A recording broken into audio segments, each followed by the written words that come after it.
توهم وین ریت. بین تریدرهای تازه کار وین ریت بالا یک معیار بسیار بسیار مهم برای انتخاب یک سبک معاملاتی یا یک استراتژی معاملاتی هسته. امروز می‌خوایم با هم بررسی بکنیم که وین ریت یک معیار بسیار بسیار مهم برای انتخاب یک سبک هسته یا نه. پس برو که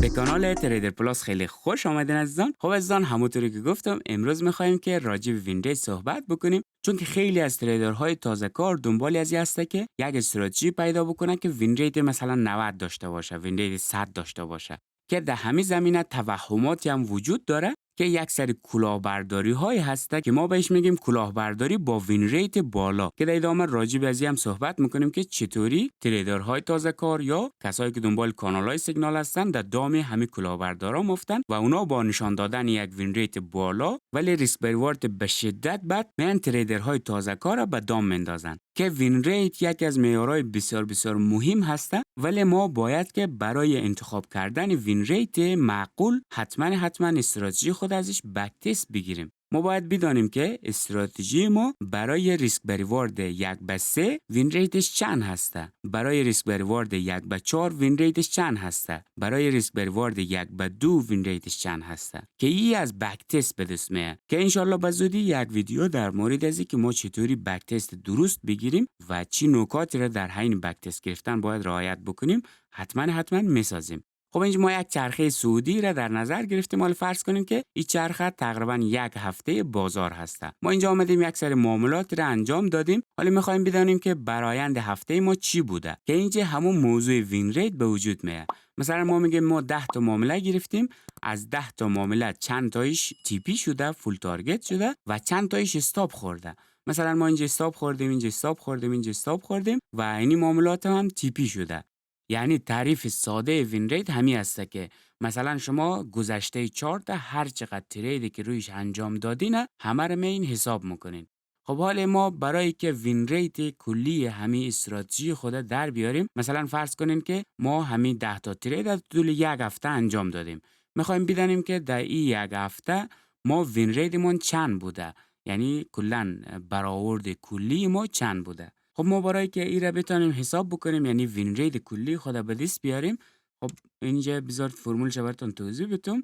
ما میگیم که وین ریت مساوی است با تعداد معاملاتی که سوده بوده، یعنی تعداد معاملاتی که تیپی شده، تقسیم بر تعداد کل معاملات. پس خیلی ساده هست حساب کردنش، که فرمول ریاضیش این رقم میشه. مثال ما اینجا خریدیم همه خریدایمون تیپی شده و اینجا یک سیل زدیم که استاپ خورده، اینجا دوباره سیل زدیم تیپی شده، دوباره سیل زدیم استاپ خورده، دوباره بای زدیم تیپی شده. پس ما از 10 تا معامله ای که اینجا انجام دادیم 8 تایش تیپی شده.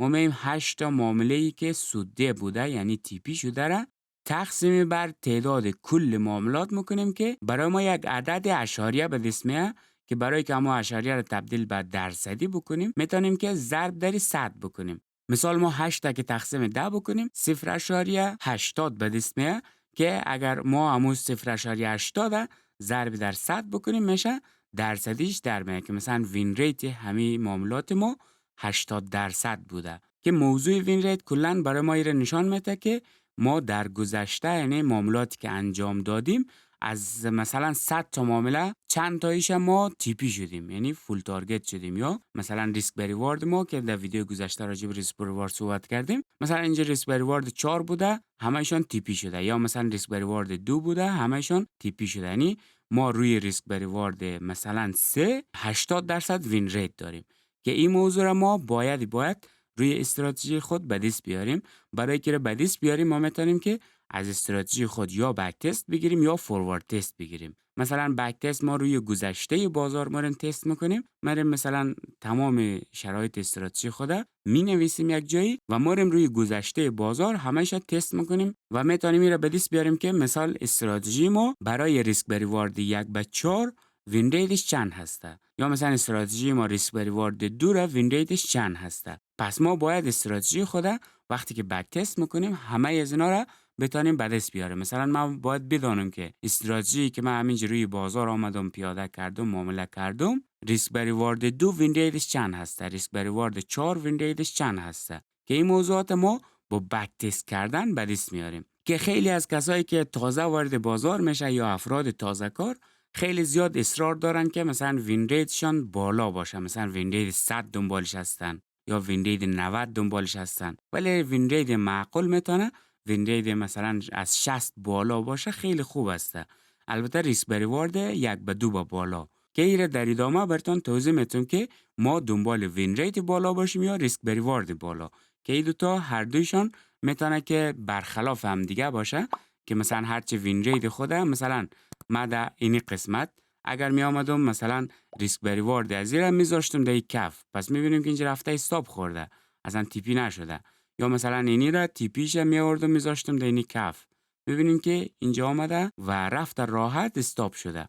که اینا خیلی خیلی بستگی داره که ما بدانیم که وین ریت استراتژی ما چند هسته. که یک موضوع دیگر هم اینجا میخوایم براتون توضیح بدم که خیلی ها میان با وین ریت بالا مثلا میگن که من یک استراتژی دارم وین ریتش 100 است، وین ریتش 99 است، وین ریتش مثلا 98 است. این یک نوعی از کلاهبرداری هسته که اصلا همچین چیزی در بازار امکان نداره.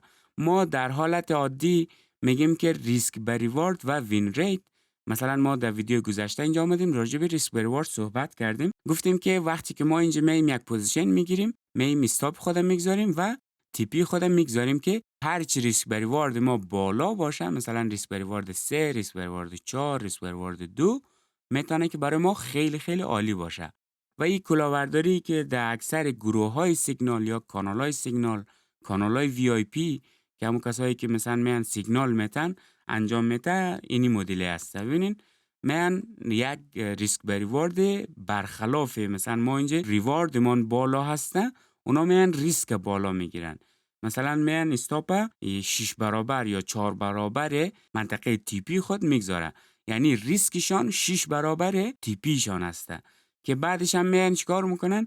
اینی قسمتی که تیپی هسته را میان دوباره تارگت گذاری میکنن، میگن که تیپی 1، تیپی 2، تیپی 3، تیپی 4. و وقتی که بازار از اینجا برمیگرده در این زون یک عکس العمل کوچک نشان بده، ببینین که مثلا 6 تا پله تارگت از اونا تیپی خورده. اونا میگن که فول تارگت شدیم، مثلا 6 تا پله که ما برای خرید یا برای فروش مشخص کرده بودیم، تیپی های ما همهشون فول شده. ولی در صورتی که اگر شما برین همون استراتژی را روی چارت مشخص بکنین، نقطه ورودش، نقطه خروجش و نقطه خروج با سودش، ببینین که یک اینمی رقم حالت داره.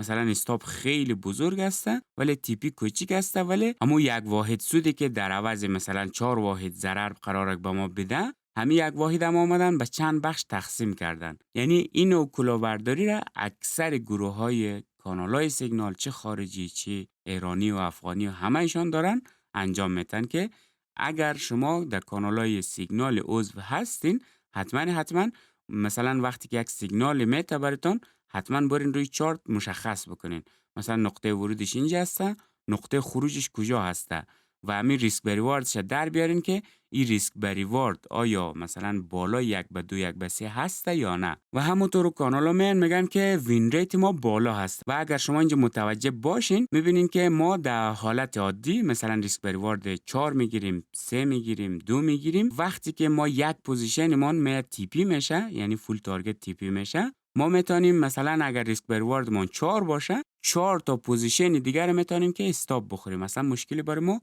پیش نمیاد. ولی در این حالت میبینیم که شما اگر در اینجا خریده باشین و اگر بازار به بالا مثلا از این نقطه برگرده به سمت پایین، میبینین که 4 برابر یا 5 برابر بیشتر از چیزی که قرار بود به شما سود بده، ضرر به شما وارد میکنه. که این موضوعات حتما در همین مباحث دقت بکنین که وین ریت به معنی این نیست که مثلا یک نفر اگه بگه ما وین ریت ما 99 هسته، وین ریت ما مثلا 95 هسته، این به این معنا باشه که استراتژی او خیلی قوی هسته. وین ریت باید در کنار ریسک بریوارد در نظر گرفته شود. مثلا اگر ما با ریسک بریوارد 1:3 یا 1:2 یا 1:4 اگر وین ریت بالای 60% داشته باشم، میتونه خیلی خیلی استراتژی قوی باشه. ولی اگر مثلا اینی مدلی باشه وین ریتش بالا باشه و استراتژی به شدت میتونه که خطرناک و ضررده باشه. میبینین که سودهای کم ولی ضررهای بزرگ بر ما وارد میکنه که این موضوع را در مباحث وین ریت، یعنی یک استراتژی را اگه وین ریت میسنجین حتما ریسک به ریواردش هم در نظر بگیرین. مثلا گول وین ریت نخورین که یک کسی میگه من وین ریت استراتژیم خیلی بالا هسته، پس حتما حواستان باشه که وقتی وین ریت تو بالا هسته ریسک به ریوارد تو چقدر هسته. مثلا وین ریت هسته 95، ریسک به ریوارد 1/2 داری یا نداری؟ ریسک به ریوارد 1/1 حتی داری نداری؟ همون کسایی که وین ریت 98 داره 99 داره مثلا بالای 90 ادعا میکنن که وین ریت داریم، ریسک به ریواردش حتی 1/1 هم نیسته، مثلا 3/1 هسته، یعنی 3 تا ضرر 1 تا سود. یعنی اگر یک حساب شما بخورین 3 تا معامله ای که شما با سود بستین همه‌شان ضرر میشه، همه‌شان سودایشان میپره که این موضوع را شما حتما باید که در نظر بگیرین. ما اینجا $100 ریسک میکنیم، در عوض $400 به دست میاریم. ولی در اینی حالتی که مثلا ما به عنوان کلاهبرداری وین ریت بالا در نظر گرفتیم، $100 ما در هر پوزیشن اگر سود بکنیم، اگر یک بار ضرر شود مثلا ما $600 ضرر بکنیم که این مدل وین ریتش به شدت بالا هسته ولی ریسک به ریواردش به شدت پایین هسته. پس ما باید که بین وین ریت و ریسک به ریوارد یک تعادل قائل شویم. ما باید بتانیم ایره تنظیم بکنیم که استراتژی خود چطوری مد نظر بگیریم که وین ریت و ریسک به ریوارد معقولی برای ما داشته باشه. نه دنبال وین ریت بالا باشیم، نه دنبال ریسک به ریوارد خیلی بالا و فضایی باشیم. یعنی ما باید یک حالت خیلی نرمال و منطقی را در نظر بگیریم. که من اینجا یک جدول را آماده کرده بودم که می‌خواستم براتون توضیح بدم، ولی دیگه تایم ویدیو داره زیاد میشه، اینجا وقت اذان است، دیگه داره اذان شروع میشه. ان شاءالله در ویدیوی بعدی میم راجع به این صحبت میکنیم که ریسک به ریوارد بالا بهتره یا وین ریت بالا، یا اصلا ما چطوری تنظیم بکنیم، مثلا ما چی معیار را در نظر بگیریم که ریسک به ریوارد یا وین ریت معقول خود به دست بیاریم. مثلا ریسک به ریوارد 1/3 بگیریم، 1/2 بگیریم، 1/1 بگیریم، یا مثلا 1/5 بگیریم.